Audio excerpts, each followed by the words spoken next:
¿Qué tal, compañeros? Maestra, buenas tardes.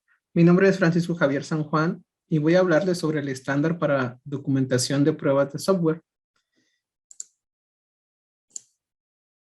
Este estándar fue publicado por el Instituto de Ingenieros Eléctricos y Electrónicos IEEE en 1998. Es un documento de prueba de software y sistema que ayuda a los evaluadores de software a registrar el proceso de prueba de software con gran cuidado y precisión. Proporcionan un conjunto estandarizado de documentos para realizar dichas pruebas, que más adelante vamos a ir viendo paso por paso cómo se va a ir definiendo o cómo se puede definir. Es un estándar, no hay como tal una plantilla específica, entonces nos podemos ir guiando en base a lo que nos va diciendo cada paso. Por ejemplo, los procesos de prueba determinan si los productos de desarrollo de una actividad determinada cumplen con los requisitos de esa actividad y si el sistema o el software satisfacen su uso previsto y las necesidades del usuario. Cotidianamente en nuestra área de desarrollo, las pruebas de software, la verdad que las vemos siempre implementadas ya hasta el final o cuando ya está el producto incluso en productivo, y eso a veces también tiene que ver en base a la planificación que hacemos, pero el producto, si no lo probamos, la verdad es que muy difícilmente vamos a entregarle al usuario un producto que sea muy útil o que le sea usable al usuario final. Bueno, aquí se presenta como tal el tipo de documentación o los tipos de documentos que existen en base en tres etapas: preparación de pruebas, ejecución de las pruebas y el término de las pruebas. En la preparación de las pruebas se nos muestran 5 documentos donde el principal o el que mayor fuerza tiene es el plan de las pruebas, porque a partir de ahí, o sea, si el plan de pruebas no te lo avalan o no te garantizan o plasman una firma de que vas bien con esa planificación, entonces pues olvidémonos de generar los demás documentos. También existe la especificación de las pruebas de diseño, más bien la especificación del diseño de las pruebas, especificación de casos de pruebas, procedimientos de las pruebas, reporte de transmisión de ítems de pruebas.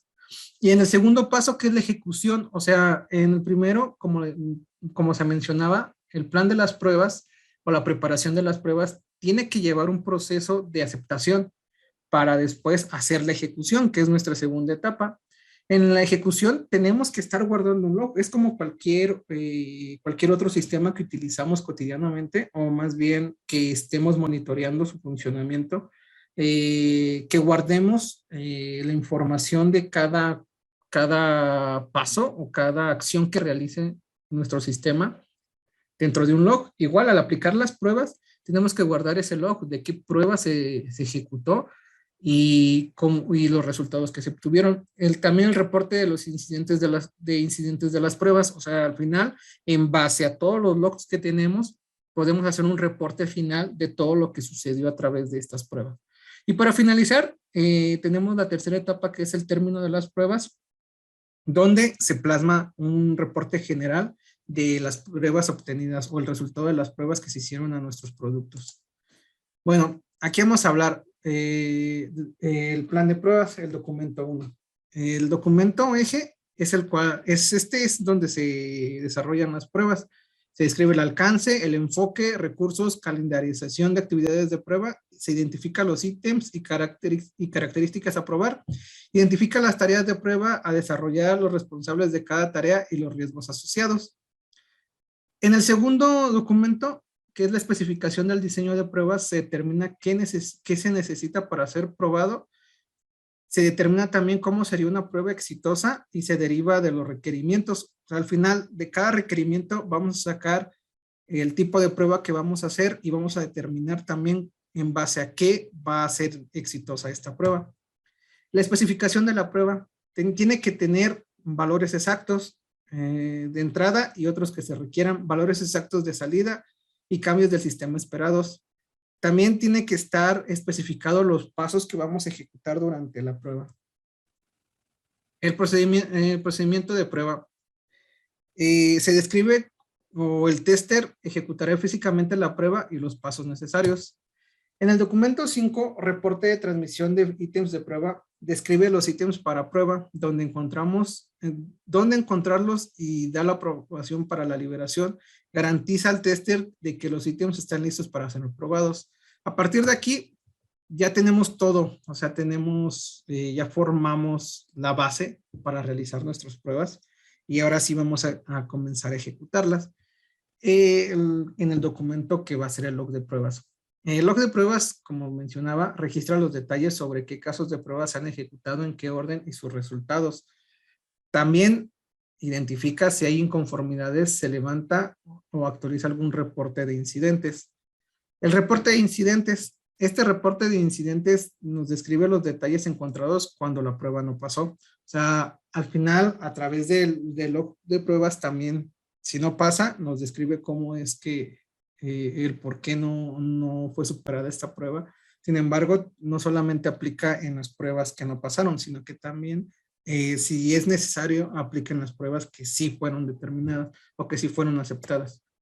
Reporte de pruebas, que es nuestro documento final. Este documento resume la información importante sobre las pruebas, hace la evaluación de qué tan bien se realizaron las pruebas, también plasma el número de incidentes reportados, también hace la evaluación sobre la calidad del sistema y gracias a este documento se decide si la calidad del sistema es suficiente para continuar.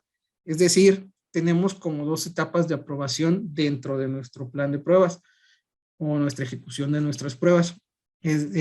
Cuando hacemos el plan, nos tienen que autorizar para que ese plan vaya a ser el que nos va a dar como la guía o la luz de que nuestro producto se pueda medir. Y al final, a través del reporte, que es basado en todo lo que es el plan y la ejecución de la prueba, pues podemos definir si la calidad del sistema es suficiente para continuar. Y bueno, para terminar con esta parte, lo que quiero mostrarles es nada más un bosquejo, a grosso modo, de cómo sería como una plantilla.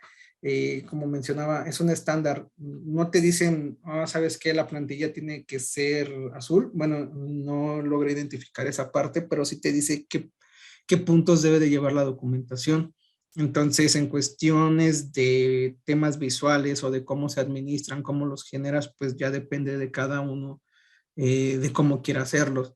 Entonces, en este caso, este es un ejemplo de un plan de pruebas. La verdad es que se puede hacer ejemplo de todos. Sin embargo, por tiempos, me gustó más sacar como el plan de pruebas.